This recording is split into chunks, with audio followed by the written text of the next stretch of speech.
कृषि वानिकी से हम क्या समझते हैं, आज इस पर चर्चा करेंगे। कृषि वानिकी एग्रो फॉरेस्ट्री ऐसी भूमि उपयोग प्रणाली एवं प्रौद्योगिकी जिसमें लाभदायक वृक्षों के साथ साथ विभिन्न ऋतुओं की फसल भी उगाई जाती है। कृषि वानिकी संज्ञा से अभिहित की जाती है।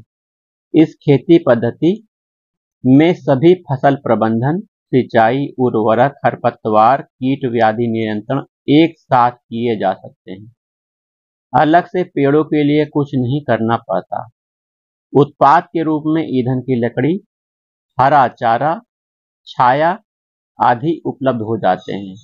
कृषि का जोखिम घट जाता है। भूमि की उर्वरता की उपयोगिता बढ़ जाती है। कृषि वानिकी के क्या उद्देश्य हैं, यह भी चर्चा कर लेते हैं। वर्षा का प्रभावी उपयोग करके अधिक से अधिक उत्पादन लेना, बेकार बंजर भूमि का वैकल्पिक उपयोग करना, बेरोजगारों एवं कृषि श्रमिकों को रोजगार के अवसर प्रदान करना, पर्यावरण पारिस्थितिकी एवं जलवायु को सुव्यवस्थित कर सुधार करना, यह कृषि वानिकी के उद्देश्य हैं। तो हमने कृषि वानिकी एग्रो फॉरेस्ट्री की परिभाषा पढ़ी, कुछ जाना और उद्देश्य को भी जाना। आइए थोड़ा सा और जान लेते हैं। खेती को टिकाऊ सस्टेनेबल बनाने में कृषि वानिकी अहम भूमिका निभा सकती है। जैसा कि अभी हाल के कुछ वर्षों में हुए अनुसंधानों से विदित होता है सघन पद्धतियों को अपनाने से, उचित फसल चक्र न अपनाने से,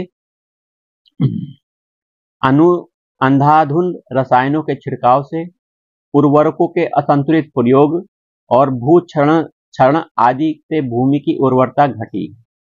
उर्वरकों का फसल उत्पादन के प्रति प्रभाव घटा है। उपज में स्थिरता आई है।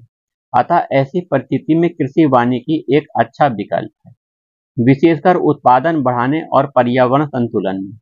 इसलिए निश्चित तौर पर कहा जा सकता है कि कृषि वानिकी अपनाने की अत्यंत आवश्यकता है ही, अपितु भविष्य में इसकी अच्छी संभावना भी है।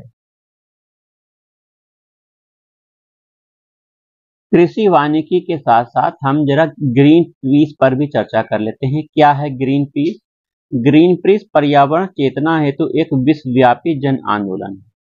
इसकी स्थापना 1971 में कनाडा के वैंकूवर शहर में हुई थी। ग्रीन पीस, इसकी स्थापना का तत्कालीन उद्देश्य अमेरिका द्वारा अलास्का में नाभिकीय हथियारों के परीक्षण का विरोध करना था, किंतु कालांतर में इसका उद्देश्य में व्यापक परिवर्तन हुए। 1976 में ग्रीन पीस ने एक पर्यावरण गैर सरकारी संगठन के रूप में कार्य करना प्रारंभ कर दिया। यह महासागर, वन, जैव विविधता, महत्वपूर्ण पर्यावरणीय स्थानों यथा आर्कटिक, अंटार्कटिक के विशेष संरक्षण का प्रयास करता है। ग्रीन पीस का वर्तमान अंतर्राष्ट्रीय मुख्यालय एम्स्टर्डम जो कि नीदरलैंड में स्थित है। वर्तमान में यह संगठन यूरोप, एशिया, अमेरिका, अफ्रीका के लगभग 55 देशों के समूह का प्रतिनिधित्व कर रही है। उल्लेखनीय है कि ग्रीन पीस इंडिया की स्थापना वर्ष 2001 में हुई थी। इसका मुख्यालय बेंगलुरु में है। तो ग्रीन पीस इंडिया 2001 में बना और बेंगलुरु में इसकी स्थापना हुई। ग्रीन पीस के बारे में आपने जान लिया।